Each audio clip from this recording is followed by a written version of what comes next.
నమస్తే, welcome to జూనస్ global. నేను మీ గణేష్. ఈరోజు ఎండ ఎంత తీవ్రతంగా ఉందో మీకు నేను చూపెడతా. ఈరోజు ఎండ 39 degrees కొడతా ఉన్నది. రోడ్డు ఘోరంగా హీట్ వస్తూ ఉన్నది. హీట్ తోటి మనం చెప్పులు లేకుండా నడిస్తే కాళ్ళు మొత్తం బొబ్బలు వస్తట్టు ఉన్నాయి. అంత హీట్ ఉన్నది.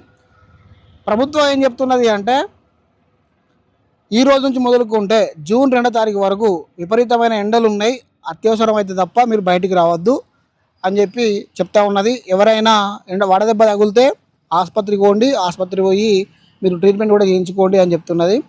దానికి సంబంధించిన మెడికల్ వాళ్ళకు టోల్ ఫ్రీ నెంబర్ కూడా ఇవ్వడం జరిగింది.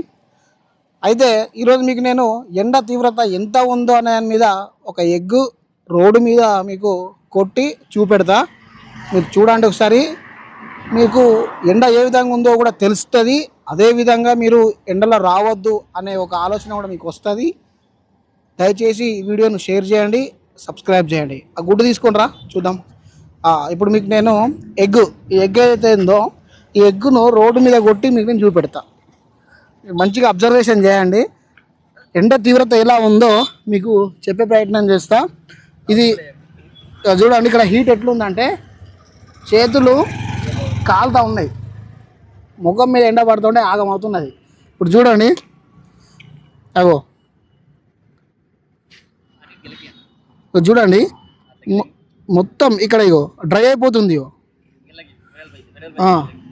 డ్రై అయిపోతుంది మొత్తం. ఇగో రావడం లేదు అసలే. చూడు ఎంత హీట్ ఉందో చూడండి. అసలు రావడం అంటే రావడం లేదు, అతుక్కొని పోయింది. ఇగో అయిపోయింది దీని పని, కథం. ఇగో అయిపోయింది, ఇగో డ్రై అయిపోయింది. అంత ఘోరంగా ఉంది చూడండి. ఇగో చూడండి, ఇగో మొత్తం ఆమ్లెట్ అయిపోయింది మొత్తం డైరెక్ట్గా.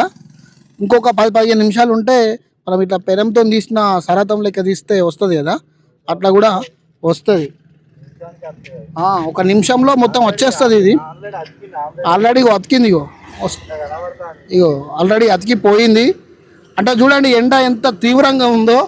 ప్రజలారా దయచేసి అత్యవసరం ఉంటే తప్ప మీరు బయటికి రావద్దు. ఎండ తీవ్రత చాలా ఉంది. 39 degrees కొడతా ఉన్నది. రేపు ఇంకా 40, ఎల్లుండి 45 అంతా కొట్టే అవకాశం కనబడుతుందట. మనం సేఫ్ సెక్యూర్లో ఉండాలా. పని తర్వాత 3 నుంచి 4, 5 లోపల కొంచెం వెదర్ కూల్ అవుతున్నది. ఆ టైంలో మీరు రండి. పొద్దున 10 గంటల నుంచి మొదలుకుంటే సాయంత్రం 3 గంటల వరకు ఎండ తీవ్రత చాలా ఉంటున్నది. మీరు ఎండలో బయటికి రాకండి, వస్తే మీ ప్రాణానికి చాలా ముప్పు ఉంటుంది. నేను వీడియో చేస్తున్నాను కదా, నాకు కూడా చూడండి ఎండకు ఎక్కడికక్కడ మాకు చెమటలు వస్తూ ఉన్నాయి, ఆగమాగం అవుతున్నది. చాలామంది ప్రయాణికులు చిన్న చిన్న పిల్లలు పట్టుకొని తిరుగుతున్నారు. ముఖ్యంగా ప్రెగ్నెన్సీ ఉమెన్స్, ముసలి వాళ్ళు, ఎక్కువ మొత్తంలో డయాబెటిక్ ఉన్న వాళ్ళు, వీళ్ళు మాత్రం బయటికి రాకండి. వస్తే మాత్రం మీకు చాలా ఇబ్బందులు వస్తాయి. వడదెబ్బ తాగితే మాత్రం ఘోరంగా అయిపోతుంది. చాలామందికి మోషన్కి సంబంధించిన వ్యాధులు వస్తూ ఉన్నాయట ఈ ఎండ వలన. ముఖ్యంగా మీరు తీసుకోవాల్సిన జాగ్రత్తలు, ఒకవేళ ఎండలు వచ్చినా కానీ వాటర్ మాత్రం తప్పకుండా ఉండాలా. సోడా కానీ ఏదైనా నిమ్మకాయ వాటర్లో పిండుకొని దాంట్లో కొంచెం సాల్ట్ వేసుకొని మీరు ఎమ్మడి పెట్టుకొని రండి. ఎమ్మడి పెట్టుకొని వస్తే మీకు ధూపు అయినప్పుడల్లా మీరు వాటర్ తాగుకుంటూ కొంచెం మీ బాడీ డిహైడ్రేట్ కాకుండా వాటర్ని చూస్తుంది. కాబట్టి మీరు దయచేసి ఇంత ఎండలో మాత్రం రాకండి. చిన్నపిల్లలు, వృద్ధులు, ప్రెగ్నెన్సీ ఉమెన్స్, డయాబెటిక్ ఉన్న పేషెంట్స్ ప్రతి ఒక్కరూ ఈ వీడియోను షేర్ చేయండి, లైక్ చేయండి, సబ్స్క్రైబ్ చేయండి. Thank you so much for watching Junas Global. Thank you so much.